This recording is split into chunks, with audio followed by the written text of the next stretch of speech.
सुब्हानल्लाहि बिहम्दिही अदद खल्किही व रिदा नफ्सिही व ज़ीनत अर्शिही व मिदाद कलिमातिही।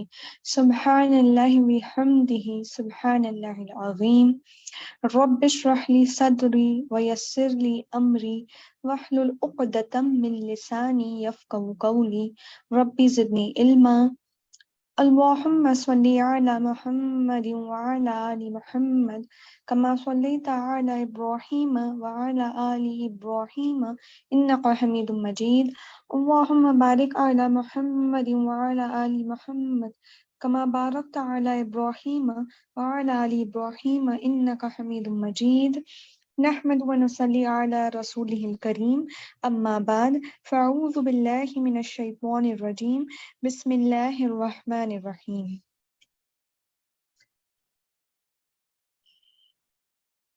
हम शुरू करेंगे आज की क्लास हदीस के साथ इंशाल्लाह। हम रियाजुस सालिहीन से हदीसें पढ़ रहे हैं और आज हम एक नया बाब, एक नया चैप्टर शुरू करने जा रहे हैं जिसका नाम है सदाकत, सच्चाई, ट्रुथफुलनेस। ठीक है, आज हम इस टॉपिक पर हम कुछ बातें डिस्कस करेंगे, फिर हम कुरान की आयत देखेंगे और फिर हम हदीस पढ़ेंगे इंशाल्लाह। देखिए, आप जैसा जानते हैं आप सभी कि हम सच बोलने को इतनी इम्पोर्टेंस नहीं देते हैं जितनी हमें देनी चाहिए। लेकिन अगर आप हदीसों में देखेंगे कि सच्चाई को, अमानतदारी को, ट्रुथफुलनेस को जो वैल्यू दी गई है, जो इम्पोर्टेंस दी गई है, तो फिर दोबारा आप कभी भी कोई भी मामले में झूठ बोलने से परहेज करेंगी। पहले तो हमें ये समझना है कि कोई भी शख्स झूठ क्यों बोलता है। ठीक है, या तो उसे लोगों को प्लीज करना होता है, यानी लोगों की तारीफ करनी होती है। कभी कभी कोई शख्स इन चीजों में झूठ बोलता है। कभी कभी वो अपने आप को बचाना चाहता है, इसीलिए झूठ बोलता है। या कभी कभी कोई शख्स इसीलिए झूठ बोलता है कि जो उस शख्स ने एक्शंस किए होते हैं, वो एक्शंस के जो कॉन्सिक्वेंसेस होने वाले हैं, उससे बचने के लिए वो इंसान क्या करता है, झूठ बोलता है। ठीक है, तो हम ये जो झूठ बोलते हैं, कभी कभी जानबूझकर, कभी कभी बेध्यानी में, कभी कभी मजाक में, लेकिन हमें मजाक में भी झूठ नहीं बोलना है। हमें मजाक में भी झूठ नहीं बोलना है। ये जो क्वालिटी है ट्रुथफुलनेस की, हमने इसे बहुत ही ज्यादा, यानी हमने बिल्कुल भी इस क्वालिटी को इम्पोर्टेंस नहीं दी है। बहुत ही अंडररेटेड वर्चू हो गया है ये कि हम सच बोलने को तरजीह नहीं देते हैं। एक्चुअली हम ध्यान ही नहीं देते हैं हमारे लफ्जों पर। अगर हमने किसी से कोई बात सुनी और उसमें अपने से लगाकर कुछ कहा, कोई भी एक लफ्ज भी, तो भी वो क्या है, वो झूठ है। और हम ध्यान नहीं देते इन बातों पर। कभी हमें कहीं पहुंचना है और सामने वाले जिसने, यानी जिसके पास पहुंचना है या जिसके घर पहुंचना है, और वो आपसे पूछ रहा है कि आपको कितनी देर है, तो हम क्या बोलते हैं, बस 2 मिनट में हम पहुंच रहे हैं या बस 5 मिनट में हम पहुंच रहे हैं। जबकि हम जानते हैं कि हमें कम से कम 15-20 मिनट लगेंगे वहां पहुंचने के लिए। हम समझते हैं कि ये चीजों की कोई अहमियत नहीं है, कोई वैल्यू नहीं है, लेकिन ये भी झूठ है। क्योंकि देखिए, जब कोई शख्स झूठ बोलता है तो उसके नुकसानात काफी होते हैं। एक तो पहले कबीरा गुनाह है, मेजर सिन है। मेजर सिन कौन से हैं? जिनकी पनिशमेंट हमें पता है, वो मेजर सिन है, वो कबीरा गुनाह है। जिसकी पनिशमेंट, जिसका आजाब, जिस गुनाह का आजाब कुरान या हदीसों में मेंशन्ड है वो क्या है, वो कबीरा गुनाह है।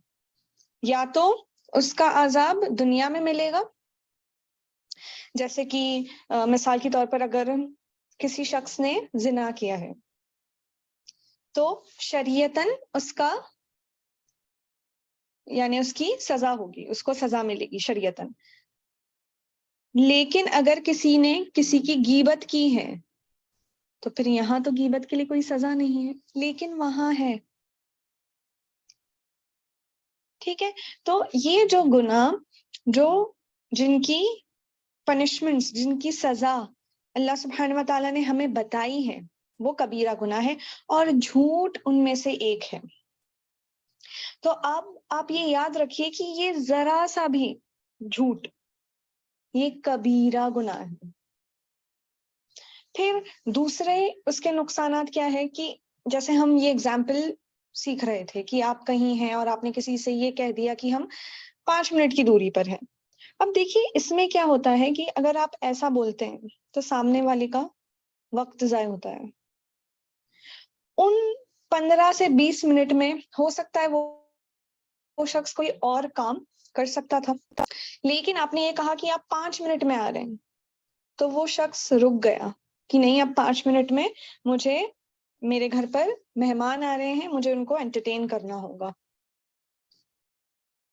समझ रहे हैं, ये बारीकियां हमें नजर नहीं आती हैं, क्योंकि हमारे साथ मसला ये है कि हम बहुत ज्यादा सेल्फ एब्जॉर्ब्ड हैं। हम हमारे अलावा दूसरों के बारे में सोचते ही नहीं हैं। हम सिर्फ हमसे रिलेटेड जो चीजें हैं, हमारे से जो जिनका वास्ता है, बस हम वही सोचते हैं। जिन चीजों को हम वैल्यू देते हैं और इम्पोर्टेंस देते हैं, इतना सेल्फिश होना और इतना सेल्फ एब्जॉर्ब्ड होना ये इस्लाम में नहीं है। क्योंकि इस्लाम में एक मुसलमान दूसरे मुसलमान की भलाई चाहता है।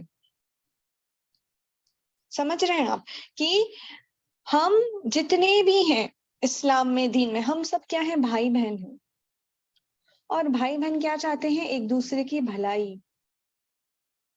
तो हम बिल्कुल अपने आप पर, यानी बिल्कुल हमारा ध्यान सिर्फ अपने आप पर है, सिर्फ हमारे बच्चों पर है। हमें दूसरे पड़ोसियों की, रिश्तेदारों की, उनके यानी उनके क्या मुसीबतें हैं, क्या परेशानियां हैं, हम उन चीजों के बारे में यानी डिस्कस भी नहीं करते हैं उनसे। यानी मैं ये नहीं कह रही हूँ कि आप जाकर यानी पूछें और सवाल करें, नहीं। कुछ कुछ चीजें हमें बहुत जाहिरी तौर पर नजर आती हैं, फिर भी हम क्या करते हैं, अनदेखा, हम नजरअंदाज कर देते हैं कि कोई तकलीफ में है लेकिन हम उसकी मदद नहीं करते। किसी को हमसे सलाह मशवरा चाहिए लेकिन हम मदद नहीं करते। किसी को पैसे की जरूरत है लेकिन हम अनदेखा कर देते हैं, क्योंकि हमारा ध्यान सिर्फ हम पर है। जब हम इस चीज से निकलेंगे, जो हम बहुत ज्यादा सेल्फ सेंटर्ड हैं, इन चीजों से हम निकल कर देखेंगे दूसरों की तरफ, तभी हमें ये सब चीजें दिखाई देंगी। उससे पहले हमें ये सब चीजें नहीं दिखाई दे सकती। देखिए ये जो चीजें हैं कि हम दूसरों को मोहब्बत बताए, दूसरों के लिए कंपैशन रखे, दूसरों को काइंडनेस बताए, ये चीजें ऐसी हैं कि एक घड़ा है जिसमें पानी भरा हुआ है, और जितना यानी पानी भरा होगा वो उतना पीने वाले के लिए अवेलेबल होगा। ये चीजें जितनी भी यानी प्यार, मोहब्बत, कंपैशन, काइंडनेस, ये भी इसी तरह है कि आप में जितनी ये चीजें होंगी, आप दूसरों को ज्यादा बेहतर तरीके से दे सकेंगे। लेकिन उसके लिए आपको वैसा सोचना पड़ेगा। हम सोचते नहीं हैं, हम सिर्फ अपने बारे में सोचते हैं। हम हमारे मुसलमान भाई बहनों के बारे में नहीं सोचते हैं। पड़ोसियों तो बहुत यानी दूर की बात है। हम जो खुद के आपस के रिश्ते हैं, हम वहां नहीं देखते कि लोगों को क्या जरूरत है, लोगों को क्या तकलीफ है। अगर आप देखते हैं तो बहुत अच्छी बात है, क्योंकि आप जानते हैं कि हमें हदीसों से पता है, रसूल अल्लाह सल्लल्लाहु अलैहि वसल्लम ने ये कहा है कि जो शख्स चाहता है कि उसके रिस्क और उसकी जिंदगी में इजाफा हो जाए तो फिर वो क्या करे, सुलह रहमी करे, अपने रिश्तेदारों के साथ अच्छा सलूक करे। लेकिन हमारे पास वक्त नहीं है, हम इतने इग्नोरेंट हो गए हैं कि हमें सिर्फ हमसे मतलब है, हमारे बच्चों से मतलब है, हमें सिर्फ हमारी जो इमीडिएट फैमिली है बस उससे मतलब है। बाकी जो सोसाइटी के इश्यूज हैं, जो हमारे पड़ोसियों को तकलीफ है, उससे हमें कोई लेना देना नहीं है। क्या ये एटीट्यूड एक बिलीवर का सही है? बिल्कुल भी नहीं। याद रखिए, एक ईमान वाला कभी भी सेल्फिश नहीं हो सकता है। वो अपने भाई के लिए वही चीज पसंद करेगा जो अपने लिए करेगा। ये आप याद रखिए। ये जरूरी है कि हमारा नेचर जो है, अगर हम ऐसे नहीं हैं, अल्लाह ने इंसान को ऐसा बनाया है कि वो बहुत ज्यादा फ्लेक्सिबल है और अडेप्ट कर सकता है, चाहे वो कोई एनवायरनमेंट में रह रहा हो या कुछ ऐसे लोगों के दरमियान रह रहा हो, यानी कहीं भी रह रहा हो, चाहे फिजिकली इमोशनली, वो क्या हो जाता है, वो अडेप्ट कर लेता है। अल्लाह ताला ने इंसान की बॉडी, इंसान को इमोशनली फिजिकली ऐसा बनाया है। लेकिन ये तब तक नहीं हो सकता जब तक हम ऐसी नीयत ना करें। जब हम नियत करेंगे ऐसी, और लोगों की मदद करेंगे और लोगों की जरूरतों की तरफ देखेंगे, तब क्या होगा, तब अल्लाह भी हमारी मदद करेगा, अल्लाह भी हम पर रहम करेगा। ठीक है, तो हमें ये सोचना है कि आइंदा अगर हम झूठ बोल रहे हैं तो देखिए इसके नुकसानात क्या हो सकते हैं। क्योंकि एक झूठ 100 झूठों को इजाद करता है, लेकिन एक सच क्या करता है, वो पहली दफा बोलना मुश्किल होता है लेकिन फिर बहुत ज्यादा आसान होता है। लेकिन झूठ फिर कैसा होता है, बार बार बार वो झूठ बोलना पड़ता है। झूठ एक यानी एक चेन रिएक्शन है। ठीक है, जो बार बार बार बार क्या हो रहा है, वही चीज क्या हो रही है, रिपीट हो रही है, आपको बार बार झूठ बोलना है। लेकिन सच ऐसा नहीं है, आपको सिर्फ एक दफा सच बोलना है और फिर सामने वाले को हकीकत पता है। लोग बोलते हैं सच क्या होता है, कड़वा होता है, लेकिन उसी में भलाई होती है, क्योंकि फिर हम गुनहगार नहीं होते, हम कबीरा गुनाह नहीं कर रहे हैं, किसी का नुकसान नहीं हो रहा है। आपको ये लगता है कि ये नुकसान बहुत छोटे लेवल पर है। आपकी ये सोच, ऐसा सोचना कि ये जो सामने वाले का वक्त का नुकसान हो रहा है, या कभी कभी चलो मान लीजिए पैसों का नुकसान हो रहा है, बहुत चंद पैसे हैं, हम ये सोचते हैं कि वो चीजें मामूली हैं। ऐसी सोच रखना अपने भाई बहन के लिए सही नहीं है। आप सोचिए कोई आपके लिए ऐसी सोच रखे, कोई आपके लिए ऐसी सोच रखे कि फिक्र ना करे कि आपका वक्त जाय हो रहा है, कि फिक्र ना करे कि आपके पैसे बर्बाद हो रहे हैं। और तो और, जब हमें ये पता चलता है कि सामने वाले शख्स ने हमसे झूठ बोला है, तब क्या होता है, इमोशनली हमें क्या होता है, हर्ट होता है। फिर क्या हम उस शख्स पर भरोसा कर सकते हैं? नहीं, भरोसे टूटते हैं। तो देखिए, झूठ बोलने के जो नुकसान हैं वो सिर्फ यानी कोई फिजिकल डैमेज पर खत्म नहीं होते हैं, या वक्त पैसा चीजें नहीं, ये इमोशनल डैमेज भी करते हैं और स्पिरिचुअल डैमेज करते हैं। गुनाह है आपकी, आप जानते हैं कि जब इंसान गुनाह करता है तो क्या होता है, उसके दिल पर एक काला नुक्ता आ जाता है, और फिर वो तब तक नहीं मिटता जब तक वो तौबा नहीं करे, और वो तौबा करता है तो वो मिट जाता है, और अगर वो नहीं करता तो क्या होता है, वो बढ़ता रहता है जब तक वो गुनाह करते रहे। और फिर क्या होता है, वो दिल पूरा सिया, पूरा काला हो जाता है, और फिर उस पर कोई नसीहत, कोई भी रिमाइंडर्स, कोई भी ऐसी सलाह काम नहीं करती। और कुछ कुछ लोगों को आदत हो जाती है झूठ बोलने की, हैबिचुअल लाइंग जिसे कहते हैं। और ऐसे लोगों को रियलाइज नहीं होता है कि वो झूठ बोल रहे हैं, लेकिन ये हैबिट जो इंसान में यानी आ जाती है, ये खुद से अपने आप नहीं आती, क्योंकि ये कोई ऐसी चीज है यानी जिन लोगों को बहुत आदत होती है झूठ बोलने की और वो लोग रियलाइज नहीं करते हैं, ये एक तरीके का साइकोलॉजिकल डिसऑर्डर हो जाता है। लेकिन ये यूं ही तो नहीं आया, इंसान ने इसे चूज किया है, उसने ये चूज किया, उसने पसंद किया है कि वो सच के बदले झूठ बोले और फिर झूठ बोलने की आदत लग जाती है। देखिए, जो बच्चे होते हैं अक्सर वो क्यों झूठ बोलते हैं? क्योंकि उन्हें डर होता है कि जो हमसे बड़े हैं, जो हमसे अथॉरिटी पर हैं, चाहे वो टीचर्स हों, उस्ताद हों, पेरेंट्स हों, वो क्या करेंगे? हमें डांटेंगे, हमें मारेंगे। तो वो कॉन्सिक्वेंसेस से बचने के लिए वो क्या करते हैं? वो झूठ बोलते हैं। तो हमें हमारे बच्चों को ये आदत दिलानी है कि कॉन्सिक्वेंसेस पर हमें ध्यान नहीं देना है, क्योंकि अगर वो यहाँ के कॉन्सिक्वेंसेस से बच जाते हैं, लेकिन आखिरत में जो होगा, जो आखिरत के कॉन्सिक्वेंसेस हैं, वो क्या है?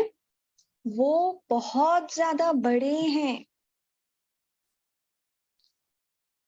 तो हमें हमारे बच्चों को ये समझाना है कि दुनिया क्या है, बहुत जल्दी फना हो जाएगी। अगर हम सच बोलेंगे और हो सकता है उसके कोई ना कोई कॉन्सिक्वेंसेस हो, ठीक है, कि एक बच्चे ने होमवर्क नहीं किया और फिर वो डर से झूठ बोल रहा है। हमें ये सब जो वर्च्यूज हैं, ये क्वालिटीज हैं, हमारे बच्चों में शुरू से हमें क्या करनी है? इंस्टिल करनी है शुरू से, ताकि उन लोगों को ये हैबिट हो जाए कि वो झूठ नहीं बोले। हमें हर लिहाज से, हर तरीके से उनको ये समझाना है कि वो झूठ ना बोलें, कि जो दुनिया के कॉन्सिक्वेंसेस है, अगर गलती हुई है, हर एक से गलती होती है, तो वो जो कॉन्सिक्वेंसेस वो फेस करेगा, वो आप इस तरीके से समझाएं कि वो सिर्फ दुनिया तक है, लेकिन आखिरत के और भी बड़े हैं। और अगर आप हैं वो शख्स जो अथॉरिटी पे हैं, जैसे कि आप अपने आप को, अपने बच्चों पर अथॉरिटी है, तो फिर आप ज्यादा बहुत सख्त रिएक्शन ना दें। बच्चों को आदत हो जाती है झूठ बोलने की जब वो देखते हैं कि उनके पेरेंट्स ओवरली स्ट्रिक्ट हैं।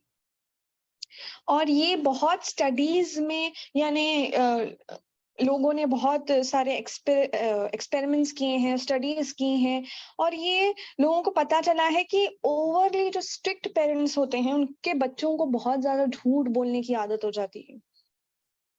तो हम भी एक दरमियानी तरीका अपनाएं।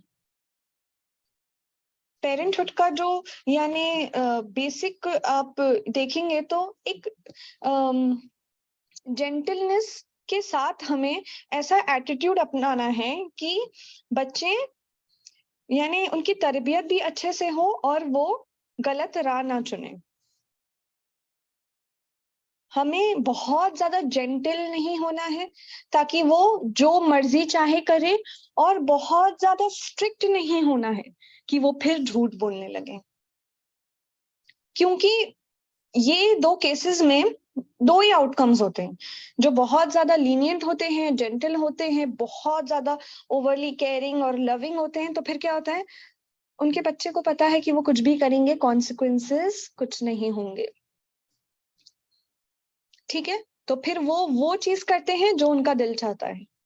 और अगर एक्सट्रीम केसेस अगर हम देखें कि जहां पर पेरेंट्स बहुत स्ट्रिक्ट हैं, ओवरली स्ट्रिक्ट हैं, बहुत ज्यादा रिस्ट्रिक्शंस लगा कर रखें। देखिए, रिस्ट्रिक्शंस की जब बात आती है तो आप जो इस्लामिक पेरेंटिंग है उस तरीके से हम हर चीज करें, तो फिर इंशाल्लाह हमारा बच्चा भी उस चीज को सीखेगा। जब हम दीन की तरफ बच्चों को ले आएंगे तो फिर क्या होगा? उन्हें हर चीज करने में एक चीज जरूर पता होगी कि क्या है, कि इसका अजर कहाँ मिलेगा, आखिरत में। इसका रिवॉर्ड क्या है, पैराडाइज है। तो हमें उनको दूर का दिखाना है, दुनिया का नहीं दिखाना है, कि अगर आप ऐसा करेंगे तो आपको फिर जन्नत मिलेगी। जो हमारा गोल है दुनिया में वो क्या है, कि हम जन्नत में दाखिल कर दिए जाएं। और एक सक्सेसफुल इंसान वही है जिसके गुनाह माफ कर दिए गए और वो जन्नत में दाखिल हो गया। तो ये जो दूसरी एक्सट्रीम है पेरेंट्स की, कि बहुत ज्यादा स्ट्रिक्टनेस वो बच्चों को झूठ बोलने पर उभारती है। इस्लामिक पेरेंटिंग का तरीका यही है कि हम एक मिडिल कोर्स अपनाएं, एक दरमियानी तरीका अपनाएं। बहुत सारी बुक्स अवेलेबल हैं, आप पढ़ सकते हैं, बहुत सारे आर्टिकल्स हैं कि हम बच्चों को कैसे यानी इस्लाम की तरफ ले आए, उनको सीधे रास्ते पर रखें ताकि वो भटके नहीं, ताकि उनका जो सोशल ग्रुप है, जो उनके फ्रेंड्स हैं, वो सही हो। ये सब हम धीरे धीरे करके हमारे बच्चों को सिखा सकते हैं। लेकिन अगर हम एक्सट्रीम लेवल अपनाएंगे तो फिर बच्चे नहीं सीखेंगे, फिर वो झूठ बोलेंगे, फिर वो डरेंगे, और वो जितना डरेंगे उतना झूठ बोलेंगे। तो हमें केयरफुली ये जो क्वालिटी है, ये वर्च्यू है ट्रुथफुलनेस का, हमें केयरफुली बच्चों में क्या करना है, धीरे धीरे इंस्टिल करना। जैसे हम पौधे में पानी डालते हैं हर दिन, और फिर क्या होता है, वो पौधा बड़ा होता है धीरे धीरे। ये जो सच्चाई का वर्च्यू है, जो ये क्वालिटी है, ये भी धीरे धीरे इंसान में आती है। और जब ये पुख्ता हो जाती है, फर्म हो जाती है, तो फिर इंसान हर हालत में झूठ बोलने से बचता है। लेकिन ऐसा शख्स जिसमें ये क्वालिटी धीरे धीरे सीप होने लगती है, झूठ बोलने वाली, तो फिर वो क्या करता है, वो झूठ बोलने में माहिर हो जाता है। और फिर उसे समझ नहीं आता कि वो कब सच बोल रहा है और वो कब झूठ बोल रहा है। लेकिन इस्लाम में 3 दफा यानी 3 सिचुएशंस ऐसी हैं जहां पर झूठ बोलना जायज है। और वो कौन सी सिचुएशंस हैं? पहली तो ये चीज कि एक शौहर अपनी बीवी की तारीफ में झूठ बोले, कि अगर यानी मिसाल के तौर पर अगर खाना अच्छा नहीं बना है तो फिर शौहर क्या कह सकता है, कि नहीं, खाना बहुत अच्छा बना है। ठीक है, ये एक चीज हुई। और दूसरी चीज, जब जंग में झूठ बोला जाए, ठीक है, जंग की टैक्टिक्स में यानी प्लानिंग में इस तरीके से प्लानिंग की जाए और इस तरीके से यानी टैक्टिक्स यूज किए जाए कि आप लोगों को याद होगा कि जब एक जंग हुई थी, मैं उसे रिकलेक्ट नहीं कर पा रही हूँ, इंशाल्लाह मैं अगली दफा बताऊंगी। तो उन लोगों ने ये टैक्टिक यानी आसानी से, यानी इसे झूठ नहीं कहेंगे, लेकिन ये एक टैक्टिक होती है वॉर में जो यूज की जाती है। इंशाल्लाह अगली दफा मैं आप लोगों को इस पर और अच्छे से बताऊंगी। और तीसरी चीज ये कि झूठ बोलना 2 लोगों को के दरमियान सुलह करने के लिए। ये 3 चीजें हैं, कि एक शौहर अपनी बीवी की तारीफ कर दे, झूठी ही सही, और दूसरा कि वो जंग में कोई शख्स हो और उसे ऐसे हालात पेश आए कि वो क्या करे, उसे झूठ बोलना पड़े। और तीसरा ये कि 2 लोगों का अगर यानी 2 लोगों में झगड़ा हो गया है, ठीक है, और सुलह करनी है, तो फिर क्या करेंगे, हम क्या करेंगे? अक्सर देखिए इन चीजों में जब हम सुलह करने की बात आती है तो अक्सर हमसे एक गलती बहुत होती है। जब हम सुलह करते हैं तो हम क्या करते हैं, हम दोनों के पास जाते हैं, दोनों को समझाते हैं, लेकिन हम दोनों की बातें एक्सचेंज कर देते हैं, यानी जो शख्स ने इस शख्स के बारे में कहा है वो उस शख्स को जाकर बोलते हैं, और फिर जो उसने कहा है वो उसको बोलते हैं। तो ये झगड़ा सॉल्व होने की जगह क्या होता है, बढ़ जाता है। तो हमें क्या करना है, हमें स्मार्टली ऐसे वर्ड्स यूज करने हैं और ऐसे फ्रेजेस यूज करने हैं और ऐसे सिचुएशंस बनानी है जहां पर जो ये दो लोगों के बीच में झगड़ा चल रहा है वो क्या हो, वो सुलझ जाए।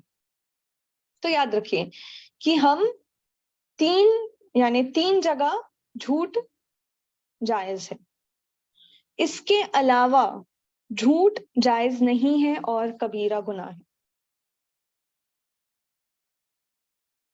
ठीक है, चाहे वो मजाक में क्यों ना हो, चाहे वो बहुत ही माइनर क्यों ना हो, बहुत यानी बहुत ज्यादा माइनर, तब भी वो झूठ है। हमें ये याद रखना है। हम छोटी चीजों को हम कुछ भी यानी हम बोल देते हैं और फिर हमें पता होता है कि ये चीज सही नहीं है, लेकिन हम बोल रहे हैं क्योंकि हम वो फ्लो में है। हमें फ्लो वो रखना है, कंटिन्यू रखना है। तो हम क्या करते हैं, हम कुछ भी बोल देते हैं। बहुत हमें हमारे वर्ड्स पर गौर करना है, क्योंकि जिसने उसकी शर्मगाह और उसकी जुबान की हिफाजत कर ली तो फिर उसका कहाँ होगा ठिकाना, जन्नत में इंशाल्लाह। तो हमारे जो वर्ड्स निकलते हैं हमारे मुंह से, वो फरिश्ते लिख रहे हैं। एक ट्रांसक्रिप्ट होती है ना लेक्चर की, कि कोई लेक्चर देता है, एक तो चीज होती है कि वो लेक्चर रिकॉर्ड हो, लेकिन जो जब वो ट्रांसक्रिप्ट आती है तो उस ट्रांसक्रिप्ट में हर चीज लिखी होती है, हर चीज लिखी होती है कि उस स्पीकर ने क्या, यानी एक ओ वर्ड भी लिखा होता है। आप सोचिए, तो फिर फरिश्ते ये चीजें, ये जो वर्ड्स हम बोल रहे हैं वो इसी तरीके से लिख रहे हैं। तो हमें बहुत केयरफुल रहना है। अल्लाह सुब्हानहू व तआला सूरह तौबा में फरमाता है, ए ईमान वालो अल्लाह से डरो और उन लोगों के साथ रहो जो सच्चे हैं, उनकी बातों में और उनके अमलों में। यानी सच्चाई इंसान की दो चीजों में होती है, एक तो उसकी बातों में और दूसरे उसके अमल में, उसके एक्शंस में, वर्ड्स और एक्शंस। क्योंकि हम बोलने के लिए तो बहुत चीजें बोल सकते हैं, ठीक है, लेकिन जब तक हम वो चीजें एक्शन में नहीं लाएं तब तक क्या नहीं होगा, वो इंसान सच्चा नहीं होगा। क्योंकि ईमान भी इसी तरीके का है। ईमान पहले तो हमें अपनी जुबान से जाहिर जाहिर करना है कि हम ईमान लाए अल्लाह पर और उसकी किताबों पर, उसके रसूलों पर और उसके फरिश्तों पर, कयामत के दिन पर, जन्नत और जहन्नम और हमारी जो तकदीर है, हम सारी चीजों पर हमने क्या किया है, हम ईमान ले आए हैं। और इस बात की तस्दीक हमारी जुबान ने कर दी है और हम दिल में भी ईमान ले आए। लेकिन अभी भी एक हिस्सा बाकी है, वो क्या है, जब तक हम नमाज नहीं पढ़ेंगे, जब तक हम रोजे नहीं रखेंगे, जब तक हम ज़कात नहीं देंगे और वो सब कुछ नहीं करेंगे जिसका अल्लाह ने हमें हुक्म दिया है, क्या हम मुकम्मल मुसलमान कहलाए जाएंगे? नहीं। इस्लाम में हमें दाखिल होने के लिए कैसा कहा गया है, मुकम्मल, कंप्लीटली।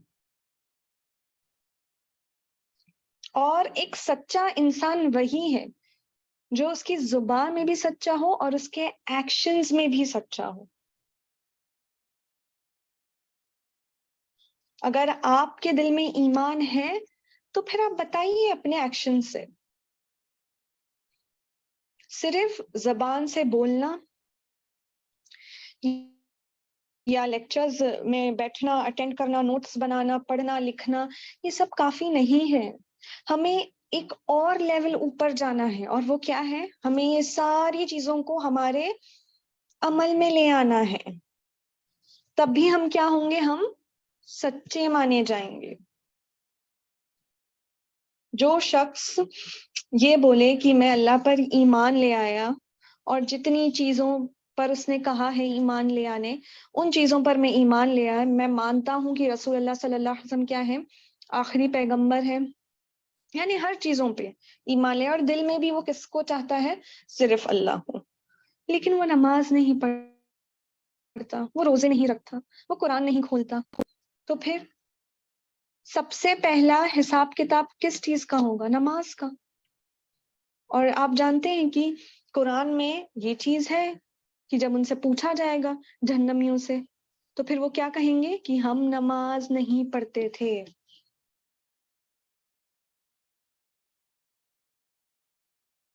तो हमें सच जुबान से भी बोलना है, हम और जो हमारे एक्शंस हैं उसमें भी हमें क्या रहना है, बिल्कुल, यानी हमारे लिए ये जो दीन है वो हर तरीके से, हर फेज ऑफ लाइफ में क्या है, वो कंप्लीट है, हर चीज का जवाब है दीन में, हर चीज का जवाब है कुरान और हदीसों में।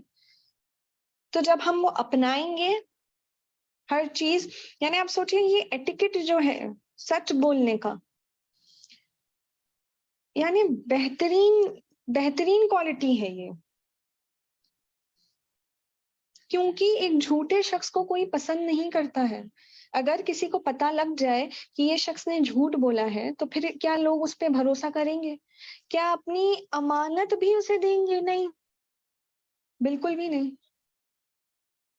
तो हमें ये क्वालिटीज को बहुत ज्यादा, यानी ऐसा नहीं समझना है कि हम बिल्कुल भी इन चीजों पर ध्यान नहीं दे रहे हैं, हम कुरान नमाज बाकी सब कर रहे हैं लेकिन हम झूठ बोल रहे हैं। अक्सर ऐसा होता है कि हम वो सारी चीजें करते हैं जो, यानी जो पिलर्स ऑफ इस्लाम है, जो 5 चीजें हैं वो हम कर रहे हैं लेकिन हम झूठ बोल रहे हैं, हम गीबतें कर रहे हैं। हमें ये सारी चीजों पर भी ध्यान देना है। इब्ने मसूद रजी अल्लाह ताला अन्हु से रिवायत है कि रसूलुल्लाह सल्लल्लाहु अलैहि वसल्लम ने कहा, सच्चाई परहेजगारी की तरफ ले जाती है और परहेजगारी जन्नत की तरफ ले जाती है। एक शख्स सच बोलता रहता है, हत्ता कि अल्लाह के पास कैसा लिख दिया जाता है, सच्चा। और जो झूठ है वो क्या है, बर्बादी की तरफ ले जाती है, और बर्बादी किसकी तरफ, जहन्नम की आग की तरफ। और ये शख्स झूठ बोलता रहता है, हत्ता कि वो अल्लाह के पास कैसा लिख दिया जाता है, झूठा। तो हम आज देखेंगे, आज अपने आप को हम एनालाइज करेंगे, असेस करेंगे कि हम अल्लाह के पास कैसे लिखे हुए हैं। दोनों में से कोई एक क्वालिटी तो हम में जरूर होगी, या तो हम सच्चे हैं या तो हम झूठे हैं, या तो हम बीच में कभी झूठ बोलते हैं कभी सच बोलते हैं, लेकिन अल्लाह बेहतर जानता है कि आपके सच ज्यादा है या आपके झूठ ज्यादा है। सच ज्यादा होंगे तो फिर हम अल्लाह के पास कैसे लिखे हुए होंगे, सच्चा। और अगर हमारे झूठ ज्यादा है तो फिर हम कैसे लिखे होंगे, झूठा। तो हमें सच हर हालत में बोलना है, एक्सेप्ट वो 3 केसेस जो हमने पढ़े हैं। रसूलुल्लाह सल्लल्लाहु अलैहि वसल्लम ने क्या कहा है कि एक ईमान वाला कभी भी झूठा नहीं हो सकता, एक ईमान वाला कभी भी झूठा नहीं हो सकता। आप सोचिए, तो अगर कोई शख्स झूठ बोल रहा है, झूठ बोलने की आदत है, तो फिर क्या आपको लगता है उसके दिल में ईमान है? क्योंकि रसूलुल्लाह सल्लल्लाहु अलैहि वसल्लम ने ये साफ तौर पर कह दिया है कि एक ईमान वाला झूठा नहीं हो सकता है।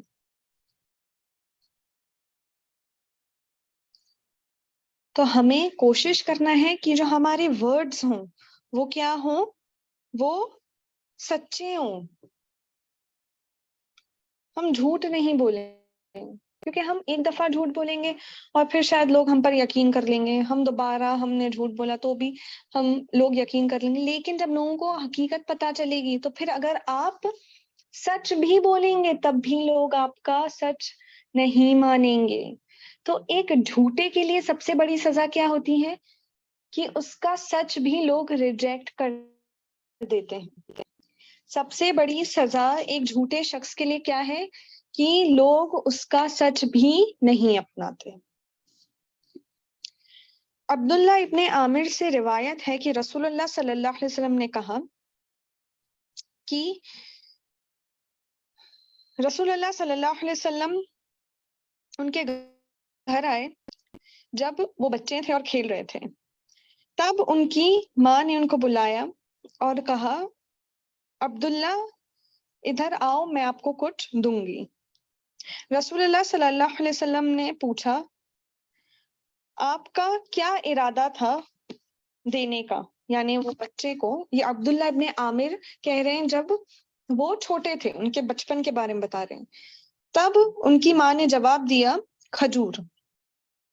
रसूलुल्लाह सल्लल्लाहु अलैहि वसल्लम ने कहा कि अगर आपने उनको कुछ नहीं दिया होता तो फिर ये झूठ हो जाता। हम कितनी दफा बच्चों को बहलाने के लिए ये बोल देते हैं कि इधर आ जाओ, मेरे पास आ जाओ, मैं ये चीज दे देती हूँ, ये चीज रखी हुई है मेरे पास, मैं ये चीज दे देती हूँ। और फिर जब बच्चा आता है और देखता है कि कुछ भी नहीं है, तो फिर हम क्या समझते हैं कि हमने तो कोई झूठ नहीं बोला, बच्चा रो रहा था तो उसकी भलाई के लिए हमने ये सब। हम खुद ही बच्चे में, आप सोचिए कि हम खुद ये चीज एक एग्जाम्पल के तौर पर हमारे बच्चे को करके दिखाते हैं कि हम झूठ बोलते हैं, पर हम ये चीज रियलाइज नहीं करते। हम खुद ही एक एग्जाम्पल बन जाते हैं झूठ बोलने के हमारे बच्चों के आगे, लेकिन हमें ये जरा भी एहसास नहीं होता है कि हम झूठ बोल रहे हैं। सोचिए, रसूलुल्लाह सल्लल्लाहु अलैहि वसल्लम ने इस पर भी उनकी माँ से क्या कहा कि अगर आपने कुछ नहीं दिया होता तो फिर क्या हो जाता, वो झूठ हो जाता। और ये चीज बहुत कॉमन है कि हम अक्सर बच्चों के साथ ऐसा करते हैं। तो अगर आप ऐसा करें तो कुछ ना कुछ बच्चे को जरूर दे, सिर्फ उसका मन बहलाने के लिए झूठ ना बोलें। आप एक झूठ बोलने वाले शख्स के एग्जाम्पल बन रहे अपने खुद के बच्चे के आगे। आप सोचिए, हमें अगर चाहिए कि हमारा बच्चा सच बोले तो हमें पहले सच बोलना है। बच्चे हर चीज नोट करते हैं, हर चीज नोटिस करते हैं। देखिए, उनका ग्रास्पिंग पावर जो होता है कितना क्विक होता है, कितना फास्ट होता है, वो हर चीज नोट करते हैं। और बच्चों में ये टेंडेंसी होती है, आप देखिए कि उनको कैसा एक्ट करना होता है, अडल्ट्स जैसा। उनको क्या पहनना होता है जो बड़े पहन रहे हैं, उनको क्या करना होता है जो बड़े कर रहे हैं, उनको क्या खाना होता है जो बड़े खा रहे हैं। ये शुरू से जो नेचर है बच्चों का, वो शुरू से डेवलप होता है, इमिटेट करना अपने अडल्ट्स को, अपने पेरेंट्स को। तो जब हम अच्छी क्वालिटीज दिखाएंगे तो बच्चा भी क्या करेगा, अच्छी क्वालिटीज को अडॉप्ट करेगा। ठीक है, मैंने जो बाकी जो आखिरी 2 हदीसें पढ़ी थी वो रियाजुस सालिहीन से नहीं है, लेकिन मेरा ये इरादा था कि ये हदीसें क्योंकि बहुत कॉम्प्रिहेंसिव हैं, तो मैं चाहती थी कि मैं आपके आगे ये 2 हदीसें भी रखूं। इंशाल्लाह हमारा हदीस का जो सेशन है वो यहाँ मुकम्मल करेंगे और अब हम उमर रज़ी अल्लाह ताला के बारे में पढ़ेंगे। इंशाल्लाह मैं 1 मिनट में शुरू करती हूँ।